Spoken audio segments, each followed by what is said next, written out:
Dear participants, आज हम बात करने जा रहे हैं habit 3 put first thing first में एक टॉपिक है जनरेशंस का। ये एक्चुअली टाइम मैनेजमेंट के हवाले से टाइम मैनेजमेंट की जो मुख्तलिफ़ तरह की जनरेशंस हैं इनको हम डिस्कस करते हैं। बहुत ही इम्पोर्टेंट है।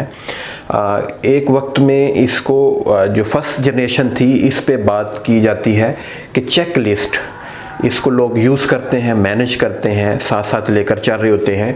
मुख्तलिफ़ तरह के टास्क होते हैं, उन टास्क को हम लिस्ट बना लेते हैं और चेक लिस्ट करते हैं कि ये काम कर लिया, ये कर लिया, ये कर लिया, ये कर लिया। तो एक्चुअली फ़र्स्ट जनरेशन में टोटली हमारा फोकस होता है फर्स्ट जनरेशन के ऊपर, और फर्स्ट जनरेशन में टोटल फोकस होता है चेक लिस्ट पे।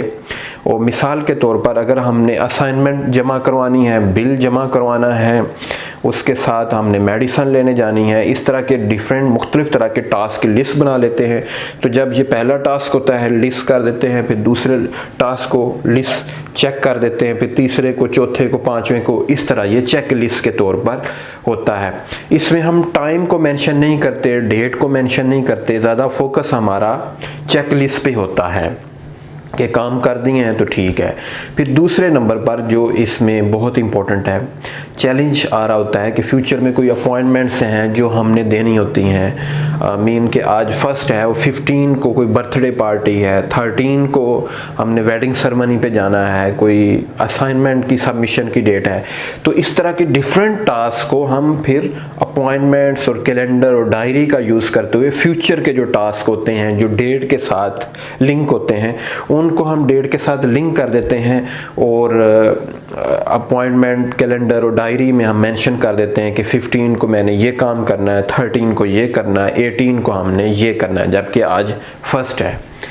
और थर्ड जनरेशन में फिर चैलेंज आ रहा था कि हम पूरे डे को कैसे मैनेज करें। पूरे डे को मैनेज करने के लिए इसमें टाइम होता है डेली बेसिस पे, हम साथ मेंशन कर रहे होते हैं कि सुबह 7, 8, 9, 10, 11, 12 इस तरह रात तक हम पूरे टाइम को डेली बेसिस पे टाइम को मद्देनज़र रखते हैं, और अपने मुख्तलिफ़ तरह के टास्क हम किस टाइम पे करने जा रहे हैं उनको साथ साथ हम लिख देते हैं। तो इस तरह हम अपने पूरे डे को मैनेज कर सकते हैं। मिसाल के तौर पर आज सेकंड है और इसमें हमने क्लास अटेंड करनी है, ट्रेनिंग को अटेंड करना है, फिर उसके साथ हमने जाना है बाज़ार और मेडिसिन लेने जाना है 5 बजे। तो ये मुख्तलिफ़ तरह के टास्क को हम टाइम के साथ लिंक कर देते हैं और पूरे डे को बड़े अच्छे तरीके से मैनेज करते हैं। ये इसका एक तरीका है। और इस तरह फोर्थ जनरेशन है जो कि बहुत ही बैलेंस है, और इसका ताल्लुक क्वाड्रेंट 4 के साथ है, जो मुख्तलिफ़ तरह के क्वाड्रेंट्स हैं उनके साथ लिंक करता है। और ये वीकली प्लानिंग, PNPC बोलते हैं, पर्सनल कैपेबिलिटी को बैलेंस और अपनी पर्सनल ग्रूमिंग को बैलेंस अगर करना चाहते हैं, बॉडी को भी ग्रूम करना चाहते हैं, डेवलप करना चाहते हैं, माइंड को भी ग्रूम करना चाहते हैं, सोल को भी ग्रूम करना चाहते हैं, डेवलप करना चाहते हैं, तो इन सब में बैलेंस हो, तो उसके लिए वीकली प्लानिंग बहुत इंपॉर्टेंट है। आज हम अगर फोकस कर रहे हैं डेली प्लानिंग पे, तो कुछ काम ऐसे हैं जो हमें 2 दिन बाद, 3 दिन बाद परफॉर्म करने हैं। तो जब 2 दिन बाद, 3 दिन बाद हम वो काम को प्लानिंग में नहीं लेकर आते, एक तो खामखा टेंशन पड़ी रहती है कि इस काम को हम कहाँ पे परफॉर्म करेंगे।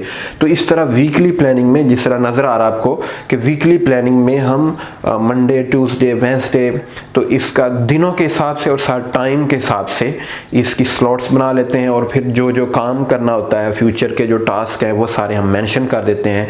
तो एक्चुअली इसमें चेक लिस्ट भी साथ यूज़ हो रही है, इसमें डेली प्लानिंग भी यूज़ हो रही है, फ्यूचर की अपॉइंटमेंट्स भी इसके अंदर सबमिट हैं, और वीकली प्लानिंग भी है। और सबसे बढ़कर है कि body, mind, heart, soul, IQ, EQ, PQ, physical quotient और इमोशनल कोशेंट, और सोल का स्पिरिट कोशेंट SQ, इसको प्रॉपरली बैलेंस करना हमें आसान होता है।